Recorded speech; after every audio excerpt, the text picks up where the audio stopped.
Welcome back to the channel, my friends. Warhammer Man Studios. I'm Warhammer Man, and today we're taking a look at this week's Sunday preview. This video is sponsored by CMO Games. More on that later. Sunday preview. The Dark Angels prepare to mobilize. And I'm not going to lie, as soon as I saw this, I got extremely excited. I played my first game against the new Dark Angels last week, and they have some awesome stuff going on. So let's take a look. There are innumerable secrets to be kept, and many fallen to the hunted across the galaxy, and the Dark Angels are ready to spring into action with next week's pre-orders. There is also a new console for the Horus Heresy, a selection of Black Library books incoming. So there's a little video right here. We're going to skip that and take a look at the full article.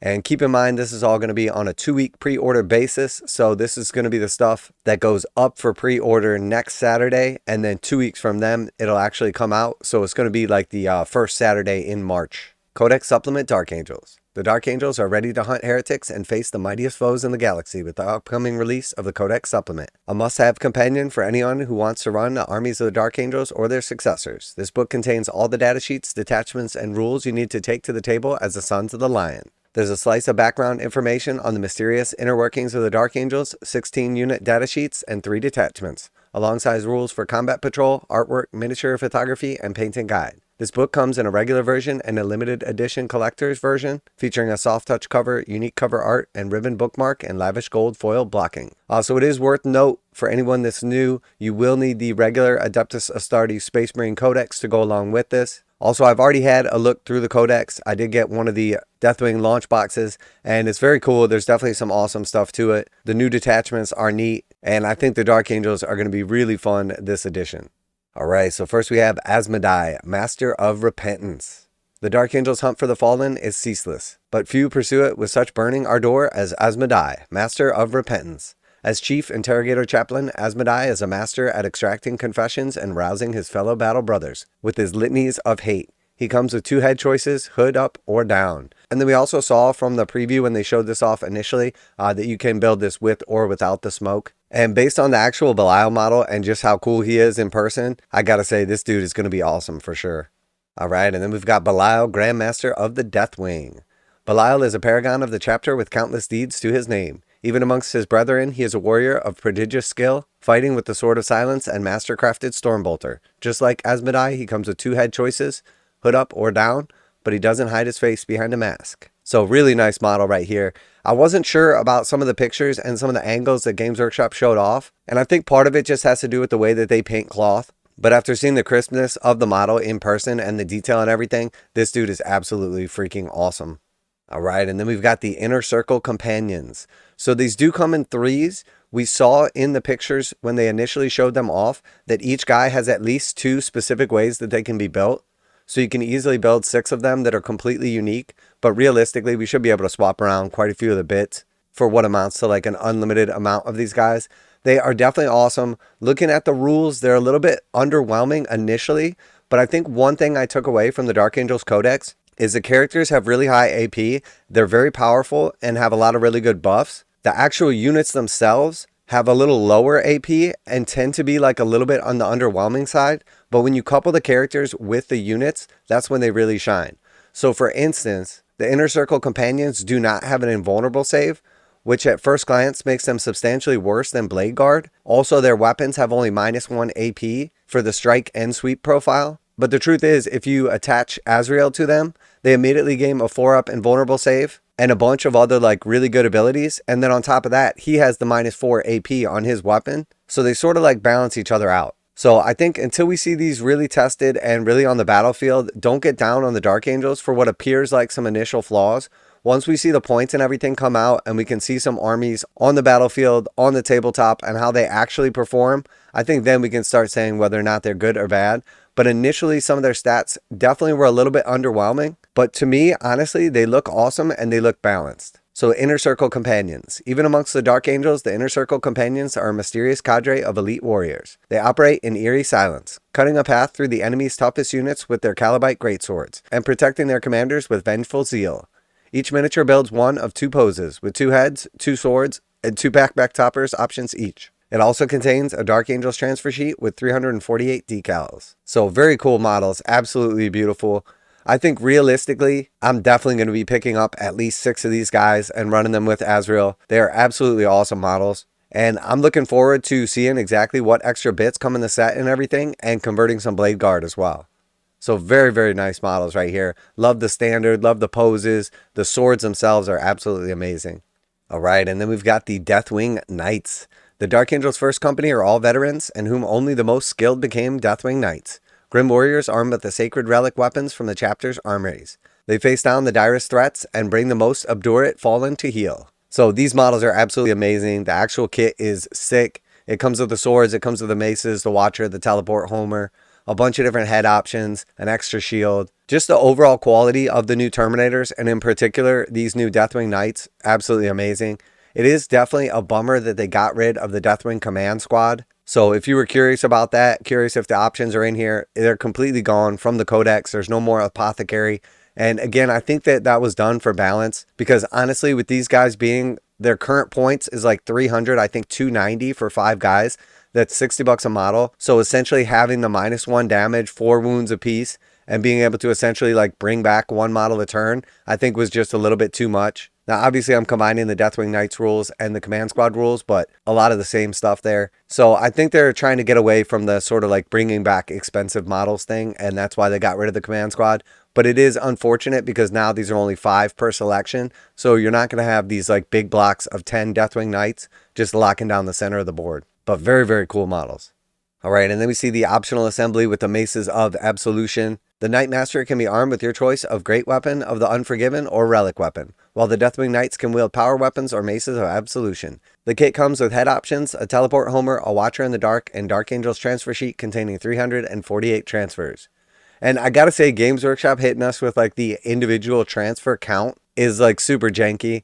I just talked about this in my most recent video, about how they're like claiming that individual models on the bases of Legion Imperialis are going to count. So like instead of saying how many bases of miniatures you get, they like count the individual like crewmen for the guns and stuff like that. And someone pointed out that the actual like box set says that it has like 248 miniatures in it, but really it's something like 90 because there's like multiple guys on each base.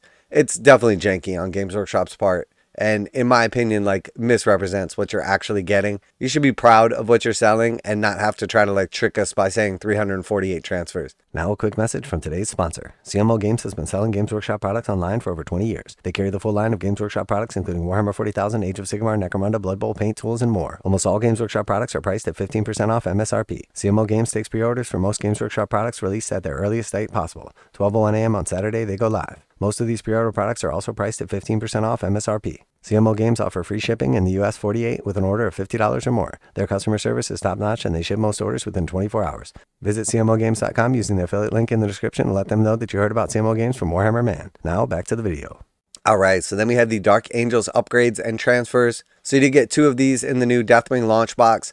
The heads are awesome. You get a ton of shoulder pads, obviously a transfer sheet, and then a bunch of awesome upgrades for like Terminators, Ravenwing, all kinds of good stuff. Really, really nice setup right here. Add Dark Angel's flavor to your Space Marines with a packed upgrade and transfer set. It contains a selection of components including heads, arms, torsos, weapons, shoulder pads, converting a variety of armor patterns, plus other accessories and relics, and a Watcher in the Dark. You also can upgrade transfer sheet with 217 decals. You also get an upgrade transfer sheet with 217 decals, which is different to the one found in the Inner Circle Companion and Deathwing Knights boxes. So very cool. It is worth note also that not only do you get the Terminators and standard armor, but there is Gravis armor shoulder pads in here as well.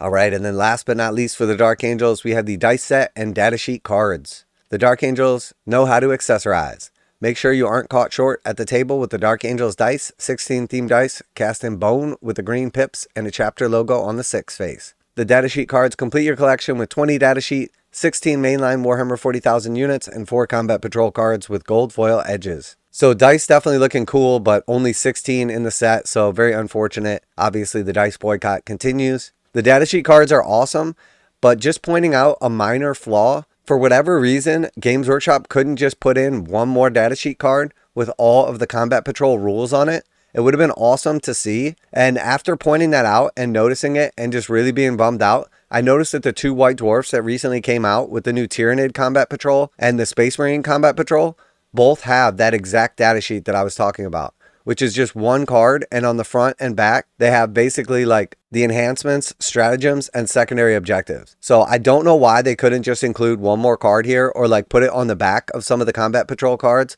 but definitely a massive oversight in my opinion, because it's the difference between whether or not you need to use your Codex or you can just play the entire game of combat patrol with just the cards, which in my opinion is a huge bonus and huge selling point. Unfortunately, Games Workshop did not do it.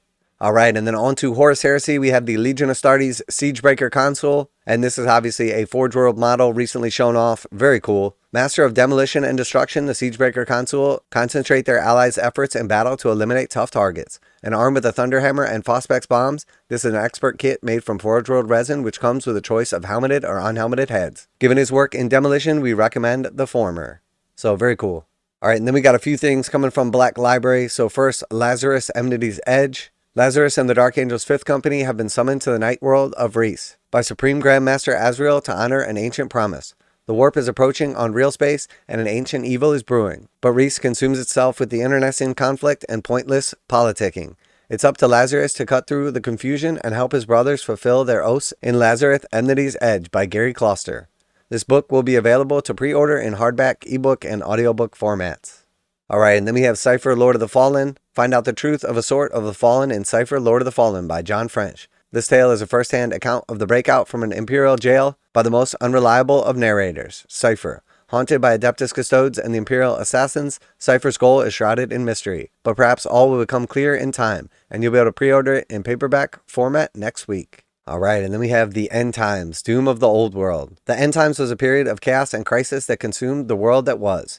Mighty battles and ancient prophecies and devious schemes all come to head in the End Times, Doom of the Old World, which collects 5 of the most important stories from the cataclysmic period together. The Curse of Cain by Gav Thorpe, The Rise of the Horned Rat by Guy Haley, The Lord of the End Times by Josh Reynolds, and 2 short stories, The Siege of Negaron by Sarah Cockwell, and Bride of Cain by Graham Lyon. This collection will be available to pre-order in paperback and ebook formats. And then we also have Ciaphas Cain print on demand. So a lot of people have talked about print on demand and wish Games Workshop would do this more often. I totally agree. I think this would eliminate a lot of like the supply issues and like scalping going on with the books. Ciaphas Cain print on demand. The next trio of Ciaphas Cain novels come to print on demand, starting with Death and Glory by Sandy Mitchell. The 4th book in the series, Commissar Cain finds himself stuck behind enemy lines with only a handful of survivors, following a disastrous space battle, and the path to survival requires their ragtag band to battle through the hundreds of thousands of angry orcs. In his 5th adventure, Cain's Last Stand, the hero of the Imperium has finally put down his bolt pistol for a leisurely retirement, teaching cadets in the Schola Prognanium. Then a simple riot control mission suddenly becomes a perilous struggle to survival and duty calls. These print-on-demand books will be available to order from Saturday until the 3rd of March, and delivery may take up to 180 days. So very cool. Definitely looking forward to the new Dark Angel stuff coming out here. Keep in mind that this is going to go up for pre-order next Saturday, and then it'll be a 2-week pre-order period from then. So we're still about 3 weeks out on these. So we are going to be like beginning/middle of March before these are actually hitting the shelves. So let me know what you're most excited about, what you're going to be picking up. Special thanks to CMO Games for sponsoring this video. Check out the link in the description to save 15% on Games Workshop products. That's it for today. Warhammer Man Studios, I'm Warhammer Man, and it's time to avenge the fallen. And I'm out of here.